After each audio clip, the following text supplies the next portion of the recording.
Welcome to IBG TV. I'm your host, Mike Hill. I have visited with countless service departments over the years, working with service managers and service advisors. The service advisor position can be one of the most rewarding jobs in a dealership, and at the same time, one of the most challenging. The service advisor is constantly interacting with guests, technicians, the parts department, working with manufacturers regarding warranty claims, and vehicle service contract providers. I'll tell you, the list goes on and on. When it comes to vehicle service contract providers, I am proud of the partnership of IBG with Portfolio. Portfolio offers industry-leading service contract programs along with a truly exceptional claims department. With me today is Neil Payne, the Vice President of Claims at Portfolio. Welcome, Neil. Thank you, Mike. Well, Neil, and we've talked in the past quite a few different times, and again, your claims people have always just provided excellent and exceptional claims processing. But Neil, processing the claims quickly and efficiently is always a priority at Portfolio. Tell me, what can a service advisor do today to help that claims process go quicker and easier? Yeah, I think we can go over a few things to help them and help us to match up with our process of what we request whenever they call in to initiate a claim. All right, perfect. Why don't you go over some of those things? Initially, when they call in, we need a few bits of information in order to find the customer in our system. They can either use the contract number or the last 8 of the VIN, and we'll need the customer's last name for a reference. Okay. And then so these are some of the things that they'd want to make sure they already have so that they're not having to spend time for your people on that side and their time trying to look things up, correct? Right. And once we get to the point to where we are able to identify the customer and find their contract, we'll initiate a claim. And then all of our process is built around what we call the 3 C's. So a customer's concern, the cause of the repair, and the correction.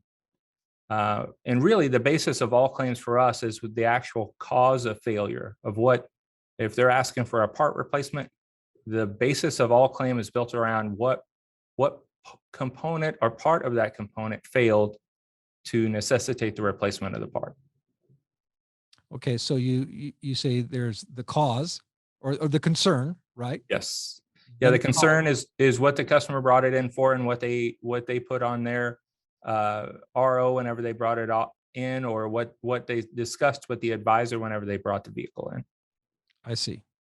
So if they have all that information up front, it's going to make things a lot quicker and a lot easier. Is that correct? Absolutely, because there will be times where they don't know for sure what the cause of failure was. So they may have the customer concern and what needs to be replaced, and they may have to put us on hold and go speak to the technician to find out exactly what the cause of failure was or what necessitated the replacement of the part. And again, that whole time is so important. It's time taken away from you interacting with other service advisors throughout the day and them interacting with the other people that they need to interact throughout the day. I know keeping hold times down as low as possible is a priority at Portfolio. What are you doing to help keep those hold times down as low as possible? Well, we have a few things. We obviously try to always stay properly staffed. We're in the process of hiring 3 more adjusters here in our Dallas office. We also have an online capability at our website at portfolioco.com/contract lookup that allows them to check a claim status, to verify if a claim is still valid, and also look at claims history. I see. From there, they can also initiate and open a claim online, so they can fill out some of the information and then upload an invoice for us to take it from there and communicate back and forth by email if they prefer, to keep them off the phone completely. All right. Now, tell me on your side, and again, as I meet with service managers and service advisors, it's always nice to hear it because they're always saying, geez, I wish every service contract company was like Portfolio. They're fast, they're easy, they're great to work with.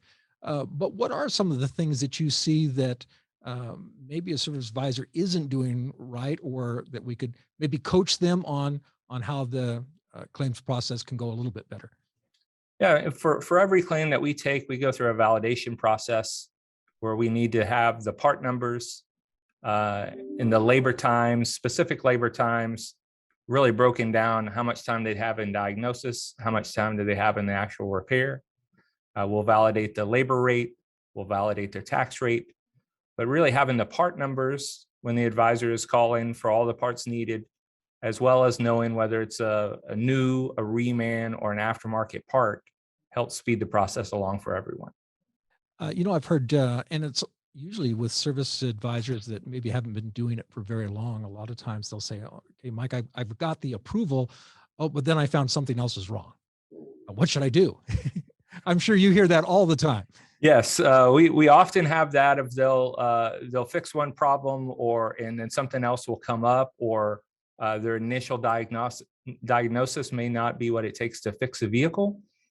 So many times, even though the claim has been approved and an authorization has been issued, we're able to reopen that claim, add a concern to it, or change the parts or make adjustments to the claim before it's paid and processed and closed. Perfect. Well, I know, again, a priority for portfolio is always to make sure the guest is taken care of. They've invested money in this service contract, and getting claims paid and taken care of as quickly as possible is always your priority. Absolutely. I know you guys are expanding a little bit right now. Is that correct? We are. So now we have an office outside of Cleveland in Strongsville, Ohio. They do mechanical claims there as well. Our team in Dallas is growing.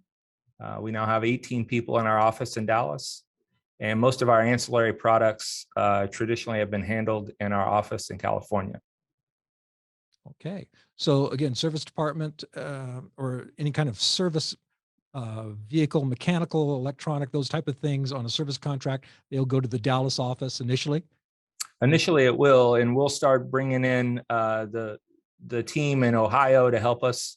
The great thing about having claims departments in different time zones and having staffs, even though they're working on another program, we can cross-train those individuals, be it a weather event or too many people out for sickness or a vacation at a location.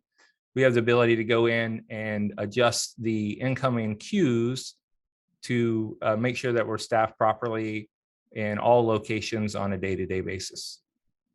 In the past, with the older AO or DO contracts, the telephone number that they would call would be the Chicago office. Mhm. But now we're advising all of our service writers using Portfolio One, or even on the older claims, to call the Dallas office. Is that correct?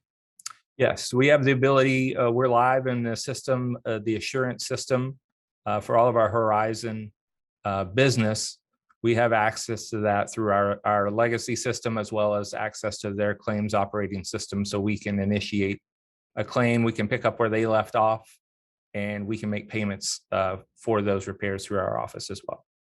Okay, you talk about payments. I know some dealerships prefer a check, and some of them prefer credit cards. Can you talk to us a little bit about how that payment process should go?